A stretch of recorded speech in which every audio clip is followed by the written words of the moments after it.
ఒక ధనుస్సు రాశి వారి గురించి ఒక 4 పాయింట్లు చెప్తాను. ధనుస్సు రాశి వారు మీ ఇంట్లో ఉంటే ఈ వీడియో మొత్తం చూడండి. 2026 పరాభవనామ సంవత్సరంలో ధనుస్సు రాశి వారికి ఆదాయం 14, వ్యయం 11, రాజపూజ్యం 5, అవమానం 6గా ఉందండి. ఇది రాసి పెట్టుకోండి. ఎందుకంటే ఆదాయం పెరిగిపోయింది. ఎందుకు పెరిగిపోయిందో చెప్పాలా మీకు? డిసెంబర్ 28వ తారీఖున గురుడు ఎక్కడికి వస్తున్నాడు? మిథునంలోకి వస్తున్నాడు. అంటే అపసవ్య దిశలోకి కర్కాటకంలోకి వచ్చినటువంటి గురుడు రేపు డిసెంబర్ 28వ తారీఖున సవ్య దిశలోకి వస్తున్నాడు, మిథున రాశిలోకి వస్తున్నాడు. అప్పుడు ధనుస్సు రాశి నుండి సప్తమ స్థానం అవుతాడు. ఆ సప్తమ స్థానం అనేది గురువు యోగిస్తున్నాడు. సో మీకు మంచి జరుగుతుంది. అదేవిధంగా స్వస్తిశ్రీ పరాభవనామ సంవత్సరం 2026లో రాజుగా వ్యవహరిస్తున్నటువంటి వారు ఎవరు? గురువు. గురుబలం ఉంటే ప్రపంచాన్నైనా జయించవచ్చు. నీకు 4 దిక్కుల నుండి గురువు నీకు మంచి డెవలప్మెంట్ ఇస్తున్నాడు. కాదని అంటావా? కోట్లు సంపాదిస్తావు, లక్షలు సంపాదిస్తావు.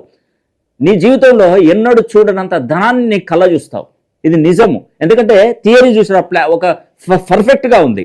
నేను దీనిలో ఏది తప్పు చెప్పట్లేదు. ఆదాయ వనరులు పెరిగిపోయినాయి 14. చూడండి, వ్యయం 11గా మారింది. అంటే ఖర్చు పోను కూడా 3 రూపాయలు పక్కకేసుకుంటారు మీరు. కాబట్టి నేను చెప్పేది ఒకటేనండి, మీ జీవితంలో ఒక మంచి అభివృద్ధి స్టార్ట్ కాబోతుంది. మీరు సిద్ధంగా ఉండండి. మీరు మీ టైంను వేస్ట్ చేసుకోకండి. 365 రోజులు అసలు మీ స్పీడ్ను చూసి తట్టుకునే శక్తి చుట్టుపక్కల వాళ్ళకు ఉండదు. అంత స్పీడ్గా డెవలప్ అవుతారు. నేను చెప్తున్నానండి, మీ పేరులో ఉన్నటువంటి సంఖ్యాబలాన్ని మినిమం 270 డిగ్రీస్ పైన ప్రోగ్రామ్ చేయండి. వీలైతే నన్ను ఒకసారి వచ్చి కలవండి, మీ జాతకాన్ని పరిశీలన చేసుకోండి. ధనుస్సు రాశి వారికి శని హోమం చేయించుకోవాలి మీరు తప్పకుండా. ఎందుకంటే మీకు అర్ధాష్టమ శని నడుస్తుంది. ఈ అర్ధాష్టమ శని మనకు 2.5 సంవత్సరాలు ఉంటుంది. కాబట్టి ఇక్కడ మంచి యోగించాలంటే శని అనుగ్రహం ఉండాలి, ఆ భగవంతుడు అనుగ్రహం ఉండాలి. ముక్కోటి దేవతలే శనిని చూస్తే ఆమడ దూరంలో పారిపోతారు. అలాంటి పెద్ద పరమశివుడు అటువంటి వాడు బురదలో జాక్కున్నాడు. వెంకటేశ్వర స్వామి దొండకాయలో జాక్కున్నాడు. చూడండి శని ప్రభావంతో ఎంత ప్రాబ్లం ఉంటుందో. ధనుస్సు రాశి వారికి జనవరి 10వ తారీఖున శని హోమం చేస్తున్నాడు. ఇక్కడ మిస్ అయితే మీకు మళ్ళీ అవకాశం ఉండదు, 30 ఏళ్ళ దానిక ఉండదు.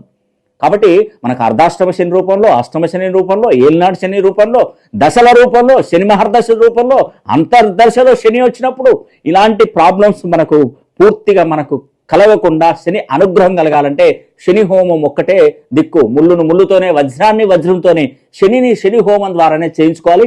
మీరు శని హోమం చేయించుకోండి, స్లాట్ బుక్ తీసుకోండి. మీకు వీడియో తీసి పంపిస్తాను. కుంకుమ ప్రసాదాలు శని కంకణం పంపిస్తాను. ఇది కేవలం 500 మెంబర్స్కు మాత్రమే ఈ అవకాశాన్ని కల్పిస్తున్నాను. ఈ అవకాశాన్ని ప్రతి ఒక్కరూ పేరు పేరున సద్వినియోగం చేసుకోండి.